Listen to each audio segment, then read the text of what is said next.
आं माइनाव बसुमतारी गिबियावनो बर' रादाब नायगिर नोंथांमोनखौ आंनि चेनेलाव बरायबाय लोगोसे गोजोन फुंबिलिनि गाहाम हामलायथि बावहरबाय नोंथांमोननि थाखाय लानानै फैबाय आं गोदान मोनसे रादाब नोंथांमोना भिडिअखौ अननानै जोबजासिम नायलांदो। दिनैनि गिबि खौराङाव दङ मैया बिटिसिनि चिफ हाग्रामा महिलारि बिथांखौ BKWSनि गाहाय मावफुं सोद्रोमा मिहिनीश्वर बसुमतारी बिथांजों लोगोसे मिरु खौसेथि बर' सुबुं आफादनि दैदेनगिरिफोरा क'क्राझार बिटिसि सेक्रेटारियेटआव लोगो हमनानै BKWSनि जेंनानि सायाव सावरायदों।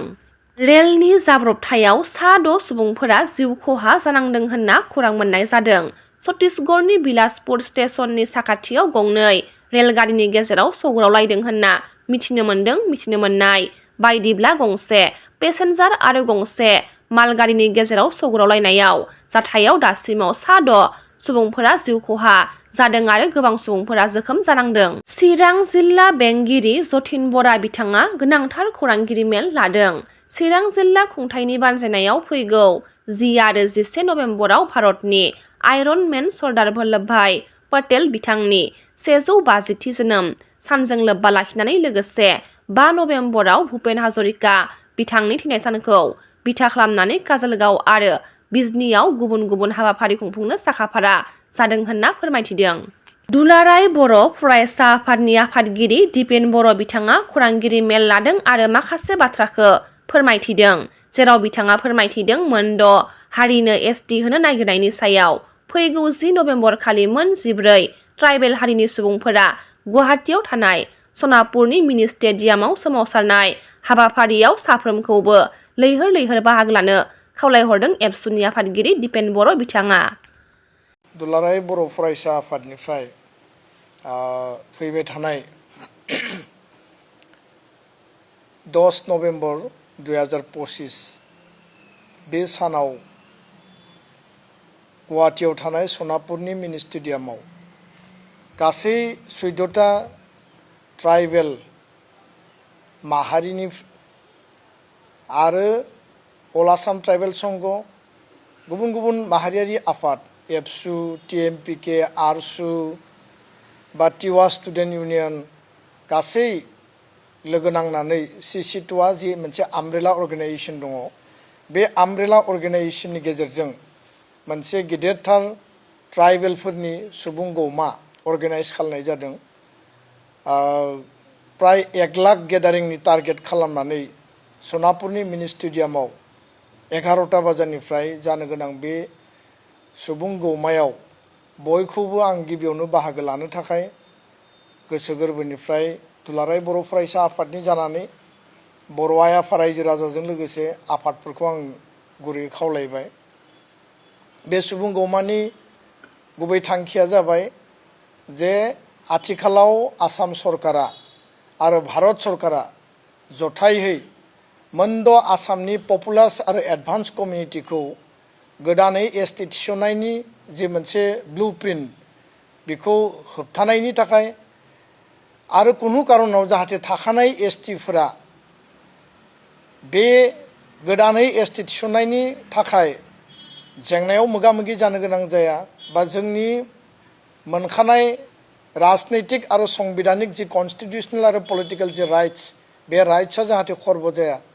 बेखौनो लानानै आनइकुइभेकल अपोज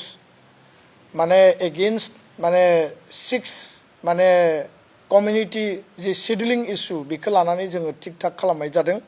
क'क्राझारनि CITआव अरायथायै डाइरेक्टर आरो रेजिस्ट्रार थिसननांगौनि दाबिजों ट्राइबेल फरायसा आफादफोरा गोसोखांलाय गथायदों आरो माखासे बाथ्राखौ खौरांगिरिफोरनि सोंथियाव फोरमायथिदों।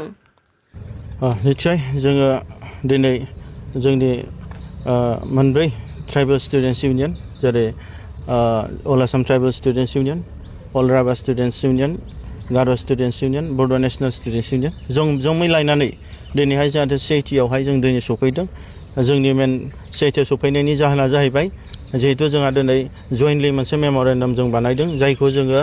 जोंनि CITनि समस्याफोरखौ लानानै जोंहा दिनै दिल्लीयावहाय जोंनि ministry of education government of India मानगोनां धर्मेन्द्र प्रधान बिथांनो जोङो दिनै दैथायहरनाय जादों। दा बेनि थ्रुयै जोंहा दिनै CITनि जि समस्या बे समस्या गोबां समनिफ्रायनो जोंनि थांनाय 5 बोसोरनिफ्रायनो जितु बिटिसि सिआइटिखौ जि डेभेलपमेन्ट जे इनफ्रास्ट्राक्चार डेभेलपमेन्ट जानांगौमोन जि दिनै एकाडेमिक सेक्सनाव डेभेलपमेन्ट जानांगौमोन आरो माखासे डिपार्टमेन्ट्स लाबोबावनांगौमोन आरो बेनि गेजेरजों दे जोंहा सिआइटिआ मोनसे डिम इउनिभारसिटि जाबायमोन जितु आपग्रेड जानांगौमोन बे जिनिसा दिनै जानो थाङाखै दा सिआइटिआव गोबां जेंना आरो जेंसिखौ दिनैहाय जों रिपर्टखौ मोनबाय थादों जाय जोंहा दिनै बर्ड अफ गभर्नर्स जोंहा सिआइटिनि जोंनि चेयारमेन बिथाङाबो दिनै नागपुराव थायो बिथाङा दिनै बोराय बैसो जाबाय गोबाव समजों खेबसे फैयो आरो बेजों लोगोसे जोंहा डिरेक्टर अफ सिआइटि बिथाङा दा एडिशनेल चार्ज हिसाबै दङ दा बिथाङा एनआइटि गुवाहाटीनिबो सासे डिरेक्टर बेयावहाय एडिशनेल सिआइटिनि एडिशनेल चार्ज हिसाबै दायथ' लादों खुनु बेयाव पार्मानेन्ट डिरेक्टरबो गैया आरो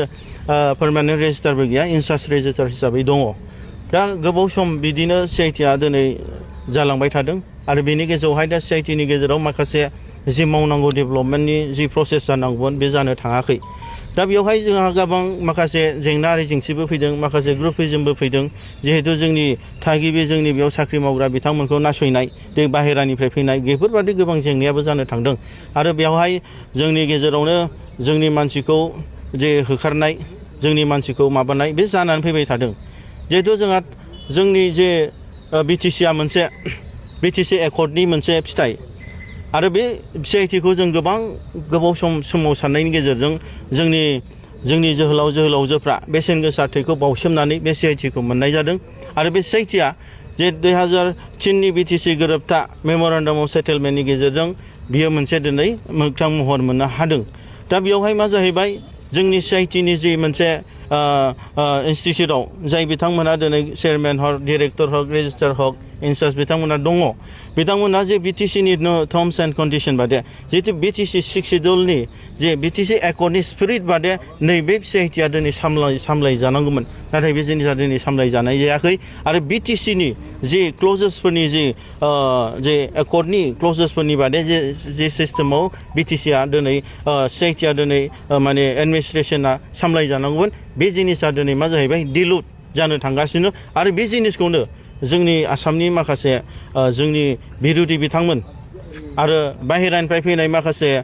प्रफेसार्स हक एडमिनिस्ट्रेटर्स हक बिथांमोना लोगो नांनानै बे जिनिसखौ दिनै फोजोबस्रांनायनि षड़यन्त्र पलिसिखौ लादों मानो होनोब्ला दिनै बिटिसिनि जि कन्ट्रलाव बिसोर थानो नागिराखै खिन्थु बे जिनिसा ओरैबायदि रोखा दे बिटिसि गोरोबथा समावहाय बे सिआइटिखौ एनआइटि नङाब्ला दिनै आइआइटिनि मोनसे माबायावसो लाबोनायनि चान्सेस लादोंमोन खिन्थु जोंनि बै समनि सिगनेटारिस बिथांमोन बुद्धिजीबि बिथांमोना मा खालामबाय दे सिआइटिखौ लाबोआब्ला बेलेग लाबोयोबा एनआइटि हक आइआइटि हक बे जिनिसा जोंनि बर'फोरनि कन्ट्रलाव थानाय नङा एबा जोंनि बिटिसिनि कन्ट्रलाव थानाय नङा आथिखालनि लाइमोनफोरखौ दायना दायनि फोथायनाय जौ जुवा ड्राग्स आरो मबाइलफोरनिफ्राय गोजानाव दोननांगौब्ला फुटबल आरो टुर्नामेन्टनि गेजेरजोंसो हागोन होनना दिपेन बर' बिथाङा फोरमायथिदों ड्राग्स जौ जुवा दायना दायनि बेखौ समाजाव गैया खालामनांगौब्ला ड्राग्सनि